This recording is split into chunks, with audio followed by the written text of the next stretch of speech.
Dans le cadre de la campagne de sensibilisation sur le Code congolais de commercialisation de substituts de lait maternel en République démocratique du Congo reste une priorité. Voilà ce qui justifie cette séance de travail qu'a organisée le Programme national de nutrition Pronamut en sigle. Ce vendredi 30 août, dans la secrétariat général du ministère de l'économie, en présence de quelques agents de l'UNICEF, afin de sensibiliser les agents et cadres du ministère de l'économie nationale sur l'importance de l'allaitement. À la fin de ces assises, la directrice adjointe de Pronamut, Madame Kalenga Béatrice, s'est exprimée à ces termes.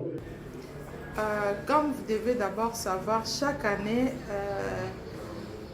le monde entier célèbre la semaine mondiale de l'allaitement maternel qui s'effectue au mois d'août. Et le mois d'août, nous avons célébré la semaine mondiale d'allaitement maternel à laquelle nous avons voulu travailler avec le ministère sensible à la nutrition.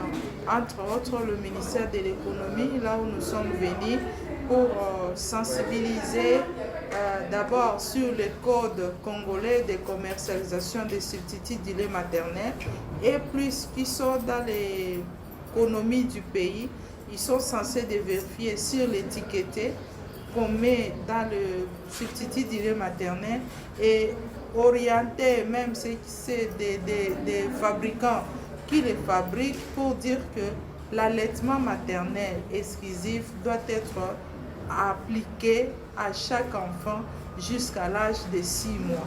Et sur le produit des substituts, ils mettent 4 à 36 mois, des fois 4 à 24 mois. Alors que dans notre code, selon l'article 45, ça interdit de ne pas le faire. D'ailleurs, c'est depuis 2018 que cet article a été publié, les codes congolais des substituts du lait maternel. À travers eux, nous avons aussi sensibilisé les avantages de l'allaitement maternel exclusif chez la mère quand elle est en train de donner chez l'enfant, les avantages aussi chez l'enfant ainsi que les avantages au niveau communautaire. Et dans le cadre de l'économie, nous les avons aussi fait voir que l'économie du pays ne peut qu'aussi être accompagnée ou être développée avec des personnes qui sont en bonne santé. Et quand on parle de bonne santé, le fondement même d'une personne, qui est que nous appelons souvent le capital humain, on doit investir dans l'homme.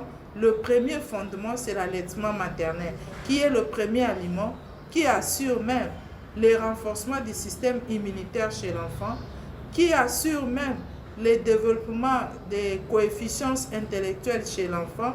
Et nous les avons même expliqué pourquoi nous insistons sur cela à travers les 1000 premiers jours de l'enfant, qu'ils ont compris pourquoi nous parlons des 1000 premiers jours, qui est réparti en 3 étapes. La première étape, c'est l'étape de la grossesse.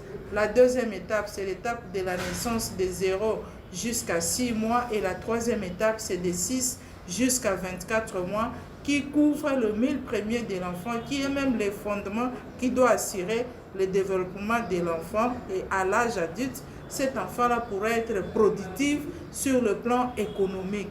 Donc, on devait les sensibiliser d'abord et qui sont dans ces ministères pour qu'ensemble avec le ministère de la Santé publique, hygiène et prévoyance sociale, ensemble nous puissions travailler pour que nous puissions amener la femme à allaiter comme il faut son enfant. Merci. Signalons par ailleurs que l'allaitement joue un rôle très important dans la croissance de nos enfants.